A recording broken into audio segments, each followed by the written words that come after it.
Thank you. I'm Rachel Woods. I am director of Coach in Nature, and I work predominantly with professionals. Originally with those that were stuck in a job they weren't too keen on, but I've moved on lately to business owners as well that are in some sort of transition. They're moving between their current state, maybe they're selling their business and going towards retirement, or maybe they're looking for something else, something additional, another job maybe, or a different business direction, as well as the professionals that I already had that are working to seek promotion, sideways moves, moves to a completely different industry or a different area of work. So I find it very fulfilling. And as the title may suggest, Coach in Nature, yes, I work through Zoom, as I think we've all got used to doing in the last 18 months, but I also take my clients, when I can, out into natural environments to leverage the dynamics of the natural world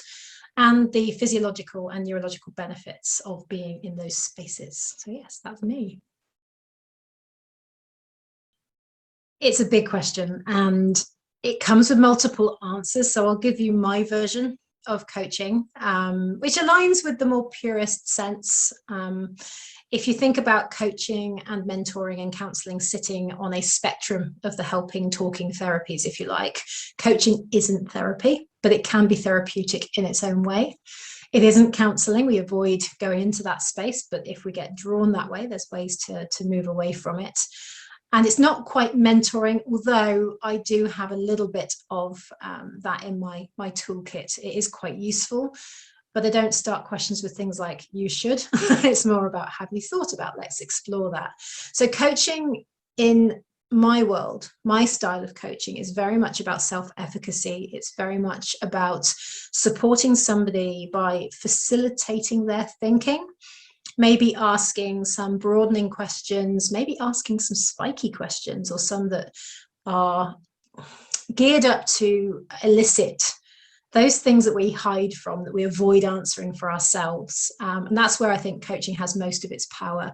It can speak directly to that inner critic. It can challenge the critic. It can shine a light on limiting beliefs and assumptions that we make and the stories that we tell ourselves that may be embedded from childhood. I know I've had ones around always clear your plate. That does not help me with dieting, because in my head, the rule is you leave a clean plate, which means I overeat if I load my plate up too far. It's a really simple example of something that you hold from childhood to adulthood, and that informs the things you do, but doesn't serve you. So coaching can get to the bottom of that. That's where it strays a little bit towards the counseling, because it can look a little bit sort of historically, whereas most coaching looks very much about the future focus and solutions. But in my world, I'm not entirely sure we can head towards a fully informed future if we don't learn from the lessons of the past. So I do blend the two. And there are many, many academic definitions of coaching out there, but for me, that's the best way I think I can describe it, as this facilitated thinking in a very safe, confidential environment with a container.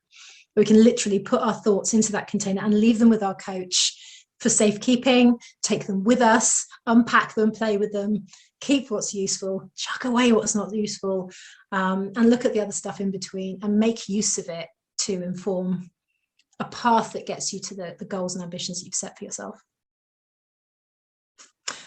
Yeah, that's quite a big question, actually.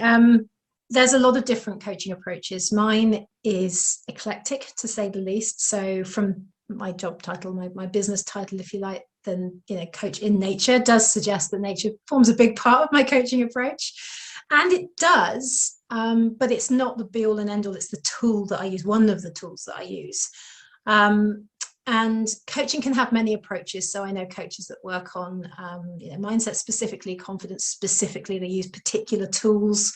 They rely on certain methods, like the Nancy Klein methods, the time to think, Gestalt, if anyone's heard of that. It's quite deep to get into, but it's based on, I think, NLP and some different principles there. I'm more in the eclectic space, and whether you see the eclectic model as an actual model or a collection of tools. What I thoroughly believe is when you learn to coach, you learn a range of tools, a range of methodologies, and some coaches will latch on to one of those and use them very well. I could never get tied up with one. It never really suited me to do that. But I also noticed that the sort of clients I attract bring this huge variety of things. And that one tool doesn't always fit. Like I've got this hammer, and not everything is a nail. Sometimes something's a screw and I need a screwdriver, not a hammer. So what I've learned to do over the years is notice what's coming up for my clients and allow the tools that I have learned to sort of bubble up and say, this would be useful for this scenario, and not because I've learned a new shiny tool, suddenly have to use it with every single client. The reason I created my coaching program, my Pathfinder program, was not because it's a tool, not because it's a method. It gives me a structure or a framework to then ask the right questions to find out about my coachee's world, what they need, what they're looking for, what would suit them best, and then allow those tools to present themselves and to come up in my psyche to say, that would be useful, and try it. And if it's not useful, not be afraid to go, that ain't working, and move on to another tool. And I think that's the eclectic model. And it's quite uncomfortable, I think, for coaches to think, oh, I couldn't possibly think in the moment like that. But we do, and we do it all the time. And even coaches that have this very kind of structured approach with a particular tool, they will even find themselves going, actually, this tool doesn't work for me right now. And they'll find themselves shifting and changing it. So why not start that way from the first place? And that's been my principle, my philosophy, pretty much since day one. Yeah.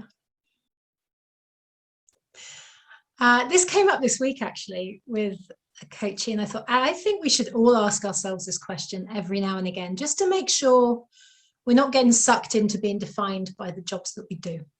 So I asked my coachee, who are you? Outside of your job, if you were going to a networking event or something, you had to introduce yourself. Could you do it without saying what you did as a job?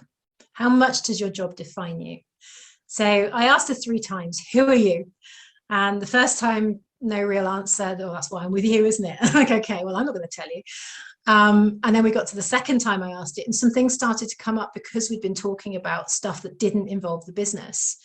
And when I asked it, by the time we'd finished, this whole range of adjectives, stoic and determined and quietly, persistent and brave and slightly rebellious, all came up. Not one of those things related to her business. All of them helped her get to where she got to, but they were very much intrinsically her secret sauce, absolutely her.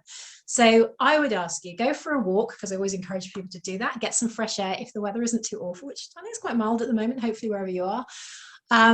Have a wander around and think, who am I, and could I describe myself without mentioning my job? How easy is that?